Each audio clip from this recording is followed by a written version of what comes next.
of course, the world doesn't know that this person is acting out of pain and nervousness or upset or imposter syndrome or anything else.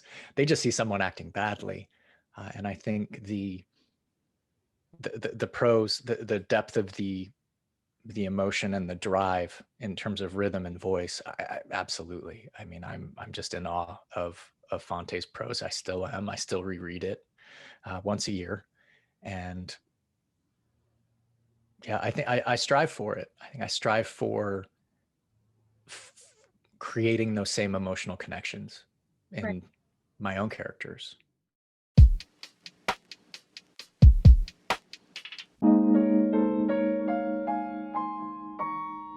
Hey everyone, welcome to Without These Books. I am your host, Allison Roach. Without These Books is a thank you inspired video podcast that celebrates the authors, books, and characters that changed us as writers, readers, and as people. So, on this episode today, I will be speaking with the incredible Ryan Gattis. He is the author of several award winning books, including Safe, Kung Fu High School, The System, and All Involved. He lives and writes in South Los Angeles.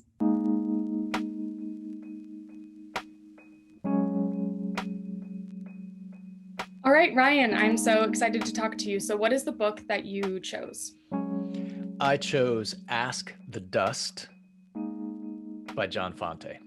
Very nice. So, can you tell me about when you first read it and how it affected you? Oh man. Um, Very brief story. I was going to school in England for my master's degree in writing. And I remember it was maybe 2 weeks into the semester, I met a young Spanish writer who asked where I was from. And I said, "Oh, I'm from Colorado." And he said, "Colorado, just like Fante." And I had the look on my face that you saw just now, utterly blank, no idea what he was talking about. And this young man, who couldn't have been more than 20 at the time, just exploded at me. He could not believe how ridiculous I had been in my own education, that I did not know who Fante was, who was a Colorado writer who moved to LA in the 1930s to pursue his dream as a writer. He said, you are him, but 80 years later, like, this is you. You should read it. You're so stupid. I hate you. Read it. So needless to say, I went to the library the next day and I picked up Ask the Dust and read it for the first time. And how did it affect you? What happened? Oh, profoundly, I think is, and I'm not the biggest fan of a word like that, but I think in my case, it was extra apt because, I had traveled far from home in the hopes of being a writer.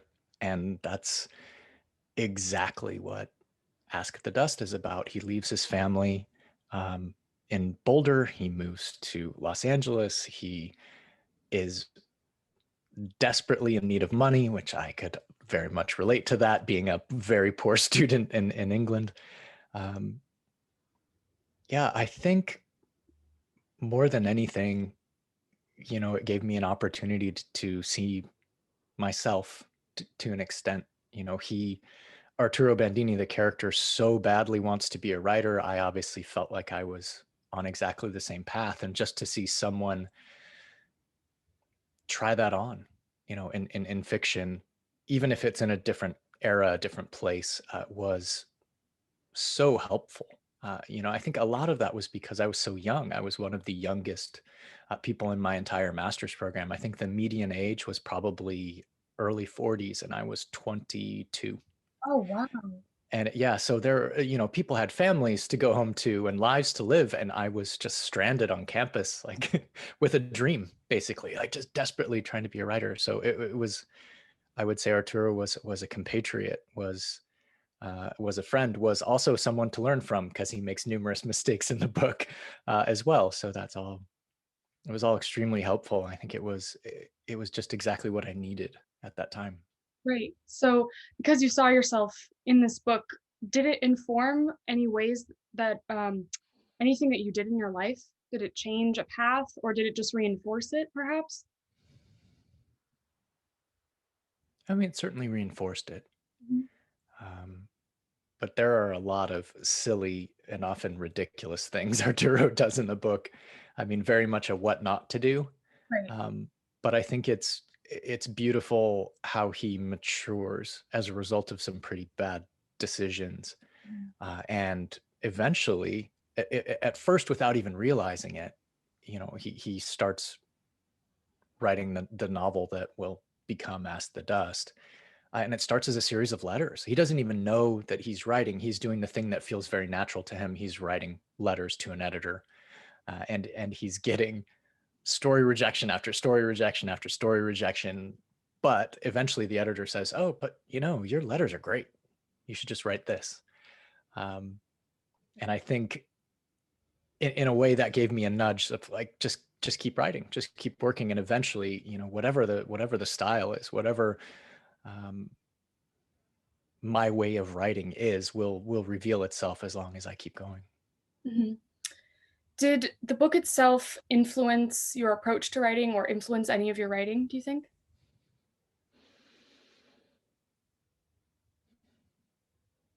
Structurally, I'd say no.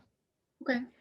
But in terms of character, in terms of emotion, passion, feelings really driving, a character forward, absolutely.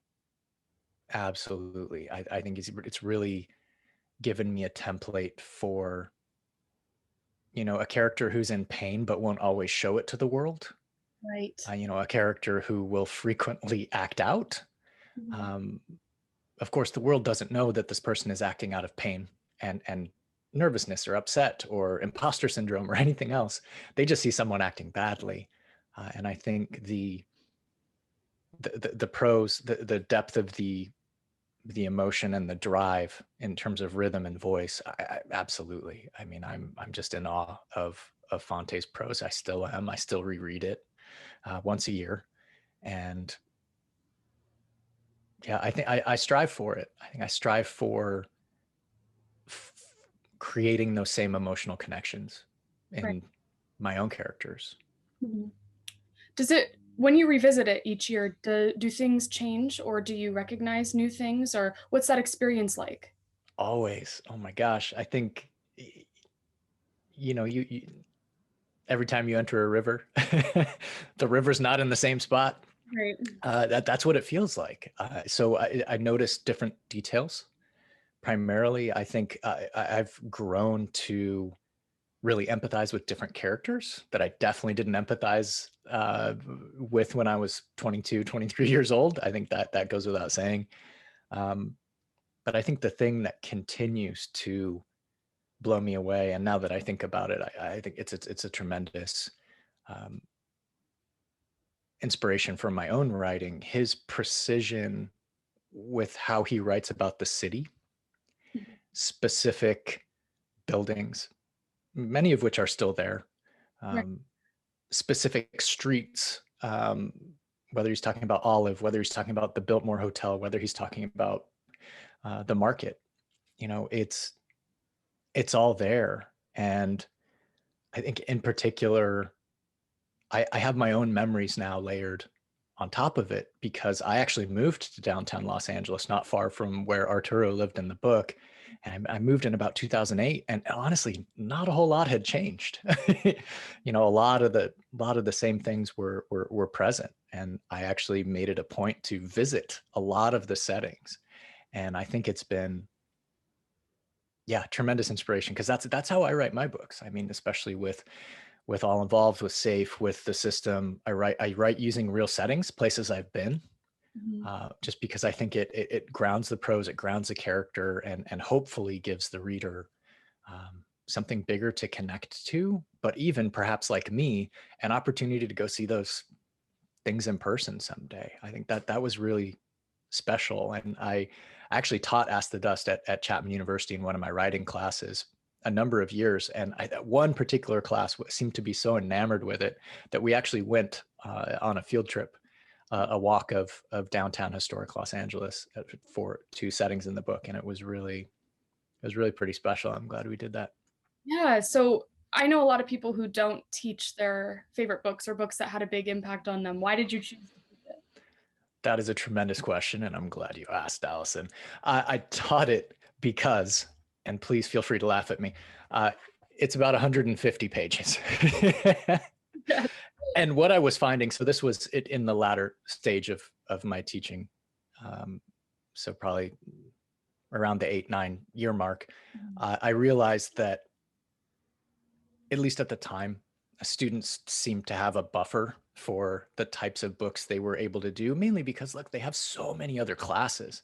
So to pick a first person, relatively quick book with a pretty straightforward through line, even in a historical context, I think was huge in terms of creating engagement, creating conversation, and really, doing what literature should do in a university classroom, which is create debate and create, an opportunity for discussion. Yeah, absolutely. Do you still have the original copy that you read? Yeah, this is it. It has some pen marks there on the front. This is the first copy I've ever read that I own. Excuse me, I take it back. The first copy I read was a University of East Anglia library copy. This is the first one I ever bought and owned. And as I was teaching it, of course, I tend to write. Yes, yeah. I tend to dissect the prose, and yeah, I'm all over the map with it.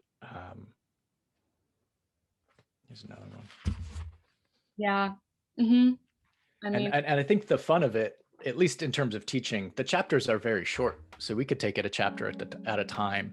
And then instead of students feeling completely overloaded, they would feel kind of light and happy, that we had a 5-page chapter to go over, or 6-page chapter. And that, I tell you, that makes all the difference in a classroom. Yeah. Well, Ryan, thank you so much for being with me today and talking about this. I absolutely enjoyed this conversation. Of course. My pleasure. Thanks, Allison. Thank you.